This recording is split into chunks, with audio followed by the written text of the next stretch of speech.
Journal de bord d'un élu local. Avec Nico. Ding ding ding ding ding ding ding ding ding ding ding ding ding ding. Et Gaël. Cette semaine, on va parler des trames paysagères et du plan de déplacement.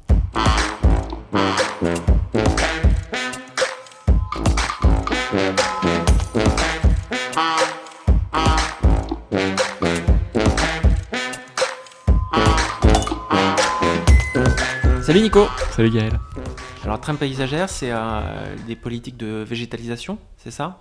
C'est une politique de paysage. En fait, dans les délégations que j'ai, il y a une délégation de paysage et c'est comment on s'appuie sur le patrimoine de notre territoire pour construire des cadres de vie agréables, construire une politique touristique, construire un développement économique qui respecte le territoire et ses identités. Et donc les trames paysagères, c'est un des objectifs de ce plan de paysage.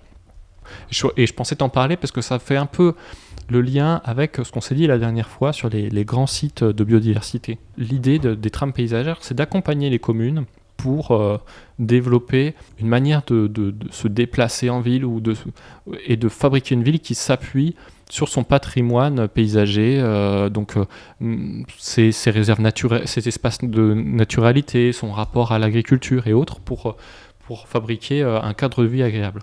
Par exemple, on va financer comme ça des rues-jardins, par exemple, qui sont des lieux de biodiversité, mais où tu recrées un esprit village, un esprit jardiné de la rue. Comment tu crées ça ? En faisant des plantations de pieds de mur, en ayant des rues plantées, en fait, si tu veux. Donc ça, c'était un peu ce qui s'était fait sur le précédent mandat, ces rues-jardins. Et donc là, moi, j'aimerais, sur ce mandat-là, vraiment travailler sur de la trame paysagère au sens large, c'est-à-dire plutôt que de penser rue par rue, qu'on pense cette architecture du paysage à l'échelle de toute la commune, en pensant la végétalisation, les déplacements vélocyclistes, l'extinction nocturne, tout ensemble, pour faire une sorte pour aider les communes financièrement à financer des plans guides de comment elles vont connecter les choses entre elles pour avoir des déplacements doux qui sont accompagnés d'espaces jardinés. Penser aussi la lumière et l'éclairage, tout ça ensemble pour fabriquer une ville agréable. Et tu as dit plan guide, c'est-à-dire un plan clé en main pour que... Un plan guide, c'est... tu as un plan de la ville et puis sur ton plan de la ville, tu essayes de dessiner le plan de la ville vers laquelle tu as envie de tendre et au fur et à mesure de tes projets. Et puis comme ça te donne un guide et au fur et à mesure des projets de la ville, tu as quelque chose auquel te référer parce que tous ensemble, tu as pris le temps de réfléchir à comment tu voulais développer ta ville à long terme sur la base de cette trame de paysage. Si je reviens au début, ces grands sites de biodiversité qu'on a sur l'agglomération. Dont on parlait dans l'épisode précédent. En fait, ces trames paysagères, c'est aussi une manière de penser le déplacement dans les communes, des déplacements actifs. Ce qu'on appelle les déplacements actifs, c'est à vélo, à pied, à trottinette, ou déplacements doux aussi. Ces trames paysagères, elles peuvent être aussi l'occasion de connecter des espaces entre eux. Aujourd'hui, la personne qui gère le plan de déplacement, le plan de mobilité à l'agglomération, c'est Didier Mouelot, qui est en charge des mobilités, vice-président en charge des mobilités. Et ce qu'il faut savoir, c'est que sur ce mandat-là, pour la première fois, on va avoir des budgets sur les déplacements vélo qui sont bien plus conséquents, qui sont passés à 300 000 euros par an, je crois, pour développer le déplacement vélo entre les communes. Et donc Didier Mouelot, le vice-président en charge, lui, il réfléchit sur comment je fais en sorte que ces mobilités-là, elles soient l'occasion de développer du déplacement quotidien facile pour les gens. Comment tu vas de ton lieu de vie à ton lieu de travail en sécurité, à vélo ou à pied facilement, ou à la boulangerie ou autre. Et donc moi, je vais m'appuyer là-dessus pour réfléchir ça aussi par rapport à cette stratégie biodiversité en disant, aujourd'hui, le parc d'Aimé va être connecté par la passerelle au lac de Loire. Donc là, déjà, on crée une connexion entre deux sites de part et d'autre de la Loire. Donc très facilement, depuis la chaussée Saint-Victor, tu pourras aller jusqu'au lac de Loire. Et du lac de Loire, tu pourras aller jusqu'à Vineuil. Si on travaille avec Vineuil sur une trame paysagère à l'échelle de leur site, on va pouvoir réfléchir sur comment, du lac de Loire, on peut aller jusqu'à l'aménagement de la Bouillie, de ce grand déversoir au sud de Vineuil et de Saint-Gervais-la-Forêt. Et comme ça, les gens ils pourront se promener dans Vineuil avec un cadre de vie agréable en passant par toutes les petites zones de bois du village ou les petits chemins à l'arrière. Et donc ça fait des promenades pour les gens qui habitent au quotidien. Ça fait des trajets faciles pour le quotidien, mais ça fait aussi une promenade touristique ou pour les familles, pour relier ce grand site. Et après, tu arrives à la Bouillie, qui va être aménagé en parc agricole naturel urbain. Et puis de la Bouillie, tu peux aller au Champ de Tir, qui est un peu plus loin. Et comme ça, tous ces grands sites, on les relie. De la même manière, la Loire à vélo, ça peut devenir vraiment une colonne vertébrale des déplacements, pas seulement touristiques, mais pour les gens. On parlait de la Balastière à Chauzy-sur-Cisse, qui est ce grand étang.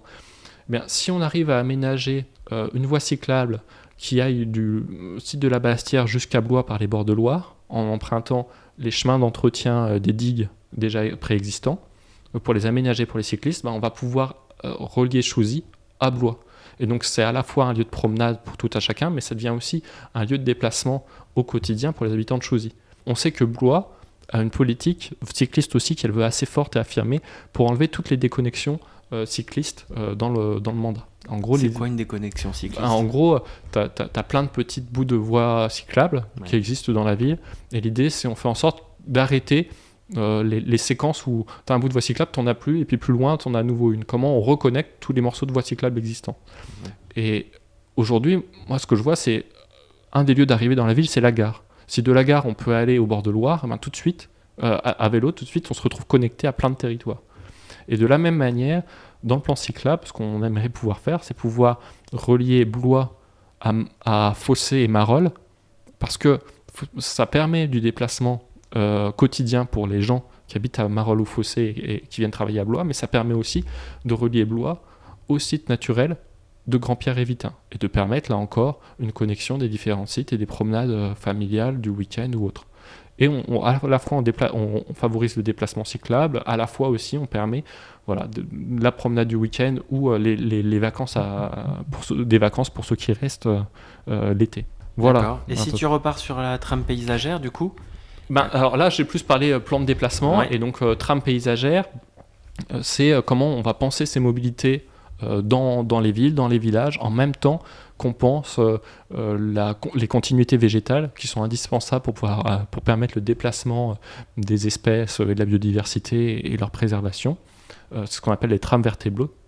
Et puis, Trames vertes et bleues. Les trames vertes et bleues, c'est une grande politique d'aménagement du territoire. On réfléchit à comment on n'a plus de déconnexion. On essaye de casser les déconnexions entre les massifs forestiers ou par des haies, ou pour que les espèces puissent se déplacer, parce qu'en fait c'est indispensable que les espèces puissent se déplacer pour se reproduire, une sorte de couloir pour eux. Voilà, c'est ça. Et donc ces trames paysagères, c'est comment on permet à des communes qui ont envie de porter ce type de politique à l'échelle de leur village. Tu vois, comment l'agglo, c'est aussi quelque chose qui appuie des dynamiques communales, qui ne s'impose pas, mais qui est plus un facilitateur pour les maires qui ont envie d'avoir ce type de démarche. On facilite ça de différentes manières. On peut avoir des budgets pour aider à la trame verte et bleue. On a mis en place une assistance à maîtrise d'ouvrage. Donc, en fait, c'est un paysagiste, un urbaniste, un architecte qui ont été sélectionnés par l'agglomération pour pouvoir accompagner les communes qui portent des projets d'aménagement urbain dans leur commune. Et puis la dernière chose qu'on est en train d'engager, c'est qu'on va répondre à quelque chose qui est porté par la région, qui s'appelle le territoire engagé pour la nature, et qui permet un accompagnement de la région pour toutes les politiques de préservation de la biodiversité à l'agglomération et dans nos communes. Et donc là, c'est une occasion d'avoir un appui d'ingénierie ou de l'accompagnement technique aux communes et à l'agglomération pour avoir des politiques de protection de la biodiversité plus fortes. Ok, on en a vu pas mal des moyens là. Ouais. Très bien, merci beaucoup Nicolas, et puis on se retrouve la semaine prochaine. À bientôt Gaël. Salut.